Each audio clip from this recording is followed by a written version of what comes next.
Alright folks, today we're going to be doing a little gear review. I've never done one before. Maybe I have. Done that, well, I've talked about gear in my videos, whether I like it or not like it. I've told you what I don't like about it and what I do like about it, but it's never been an actual gear video, like a gear review. But this is kind of an unboxing, initial feel of it, you know, initial look at it. It's going to be a review, and we're going to test it, right? But this is a knife. It's a cheap bushcraft knife off eBay, right? You can get them on, you can get these on eBay or Amazon. Let's have a look at it.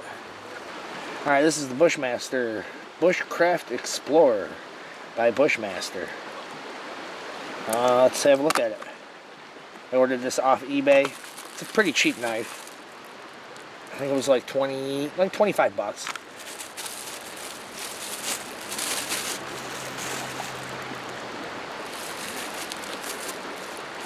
The sheet doesn't look too bad, right? First glance, right?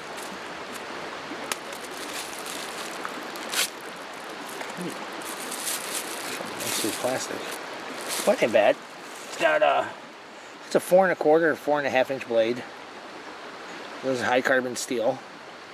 1095 high carbon steel. All right. See if we can we shave with it right out of the box? There's some arm hair. Can you?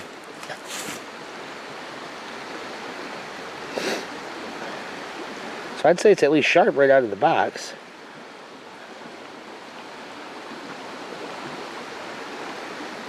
It's sharp right out of the box. That's good. It's 1095 steel, so it should hold a decent edge. It's not a Scandi grind. It's a hollow grind.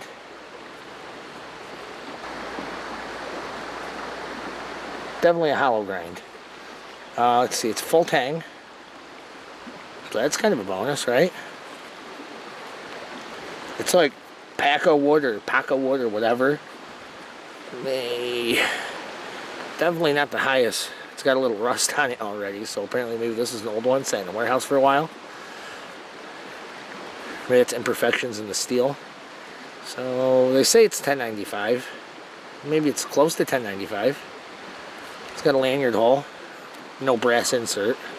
It's a cheap knife. This is 25 bucks, guys. $25. And it's not that bad, right? So far. Let's have a look at the sheath. It looks like it's actually grain leather. Now, one thing I do know a lot about, and I can honestly say, yes, I am an expert on, is leather. I've spent a lot of time in the leather industry. I live in the leather stocking region of New York, and I have a lot of experience with leather. This is actually a full grain leather. It's not a corrected grain. So they use decent leather. I mean, inside, you know, it's not all shaggy looking. So, and the way they do this, to create this leather, they do plate it. They put on a hydraulic press. Same thing that crushed my arm. That's why my arm looks the way it does. I didn't get this shaving, shaving. Actually, I got my arm caught in a leather press, 4,600 pounds. But that's a whole nother story. If you guys want to hear about that, I'm going to do a video. We can sit and chat about it. I'm going to have some tea or coffee or a beer. But anyways, so it is a full grain leather. It's actually a decent quality leather too. I mean, shoot, the sheath might be worth the 25 bucks. And you get a freaking decent little knife. Now, honestly, this is probably made in Pakistan or China or something.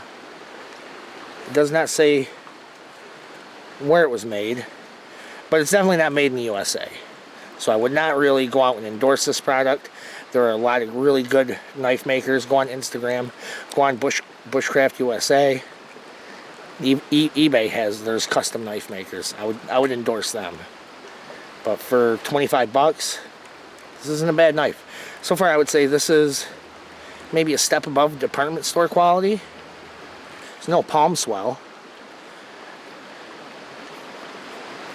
So I mean, you're gonna get hand fatigue if you use this for a long time.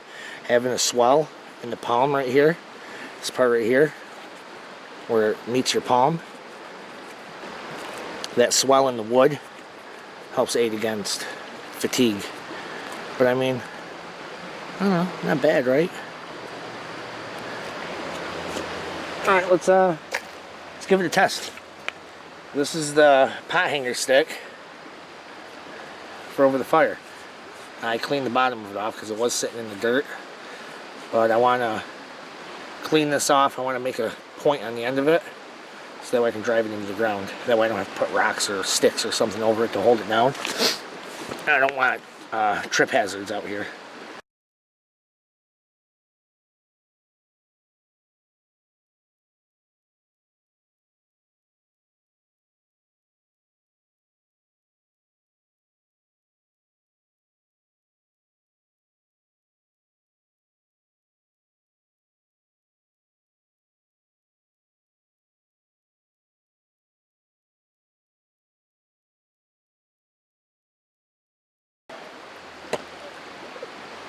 I'm not looking to get a crazy point. It's just got to be able to stick in the ground good. So, and that'll do that.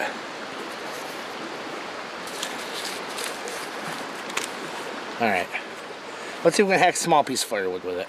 You know, nothing crazy. This is basically a... I could probably break this. Yeah, I could definitely break this over my knee. Let's see what this does. Oh, that ain't bad. It's hardwood. Sank its way right into that pretty good. I didn't even hit it that hard.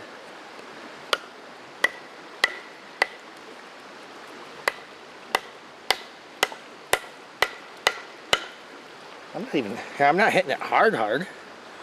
We're hacking our way through it.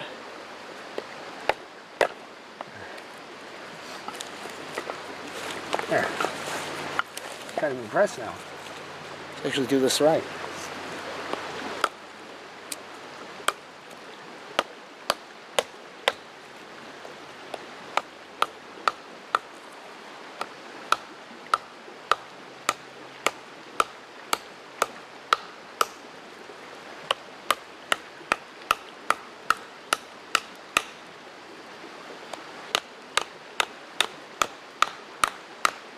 Playing at that point.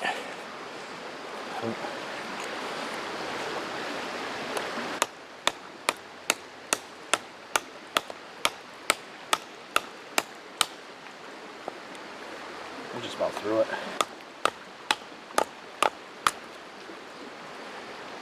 That took a little bit of work, but you know what? That's not a skill I practice. Usually if it's a piece of wood, I want to cut it with my saw, or my hatchet, or my axe. I would not necessarily a small bushcraft knife. But it held its own, right? It did it. Hacked its way through. So, I don't know, let's try to split a piece of wood.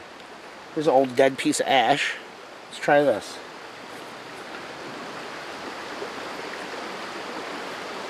You see that? Alright, let's try to baton a piece of wood.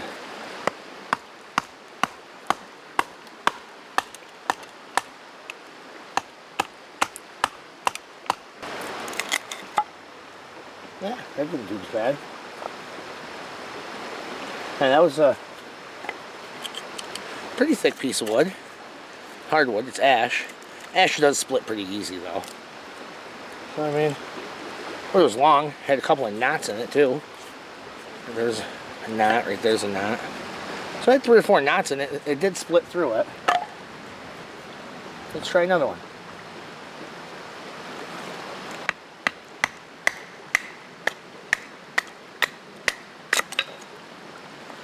Ain't bad. Do feather sticks?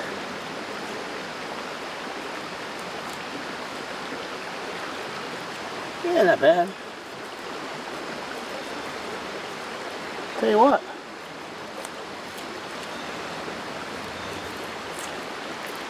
Does a decent job with feather sticks. You know, I'm still pretty mediocre at feather sticking.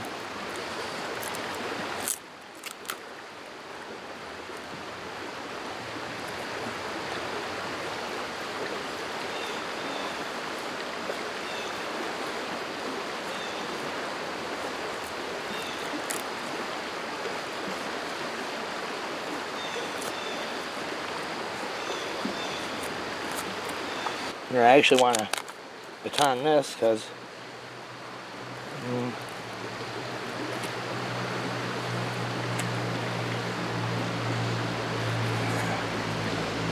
see, tricked me. I was gonna baton this and a couple pieces of fat wood, you know, that dead hemlock I had down here. But hemlock doesn't usually make very good fat wood. But and it doesn't. That looks like fat wood. It isn't. It's just the heart of the tree. We'll do it anyways.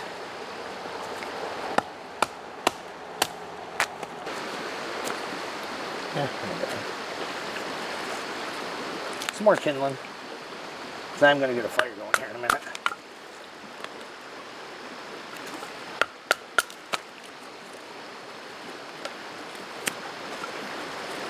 Oh, what else we got?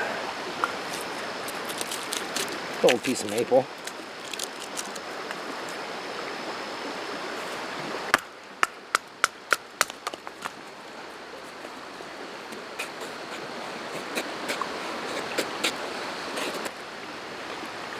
Let's check the point on this. Drive it in a little bit.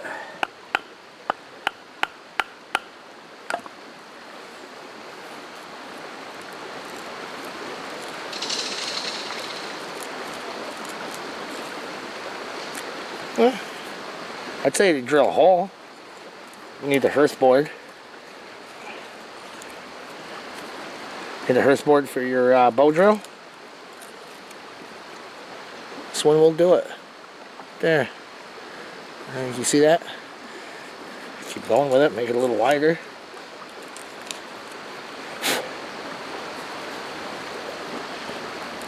I haven't done a bow drill fire in a long time. It's getting dark out. I'm not going to tonight, but I'd have to go and get all the stuff to do it with, and it would be a pain in the butt because it's totally soaking wet out. It's been raining off and on for the past week, but it would be possible. Trust me, I've done it before. Yeah. So let's see.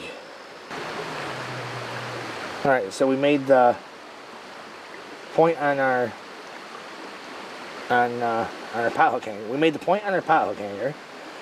It's not bad at feather sticks. Honestly, I'll stick to my Swiss Army knife. I like that better. But this does do feather sticks.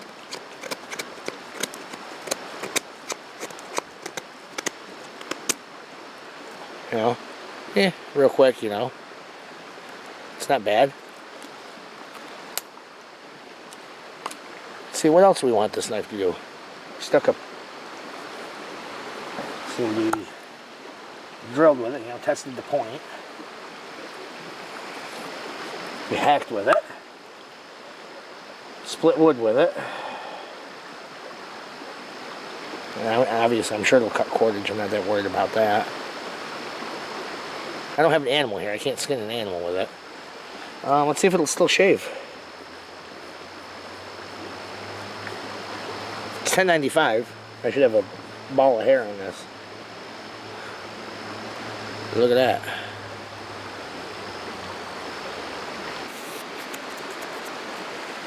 So yeah, not a bad little knife. For the price point, I mean, if you're looking for a cheap knife, you don't have money for a custom blade, this is probably not a bad knife. If you're a Mora fanboy, stick with your Moras. They're great. You can't go wrong with the Mora. There's tons of great knives out there. And you know what? This one here, not a bad little knife. Oh, what a bonehead. I know what the other thing I wanted to do. I couldn't think of it. I was like, man, there's one more test this knife needs to do. Will this thing throw sparks on a ferro rod? Alright. This one here's got a striker on it. But what if I lost the striker? What if I just don't want to have to carry another thing with me, you know, a striker? When there's a, you know, if I have a perfectly good knife.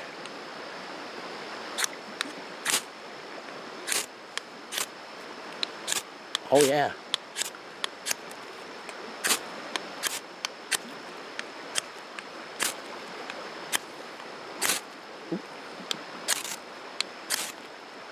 Oh yeah, she throws nice sparks.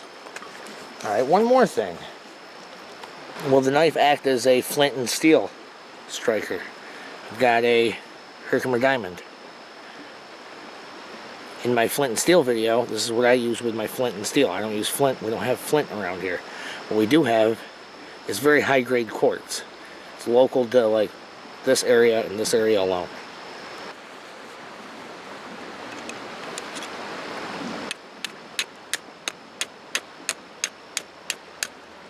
Take my gloves off. Just because I've never done this before. And I'm not an expert with, definitely not an expert with flint and steel. I'm pretty good. I've gotten a lot better through practice. But still wouldn't call myself an expert.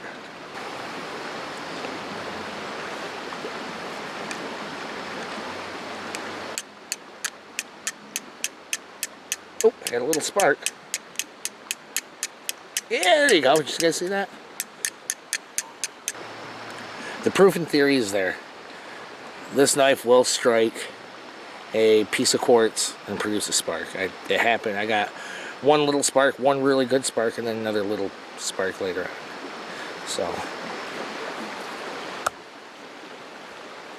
So with that being said,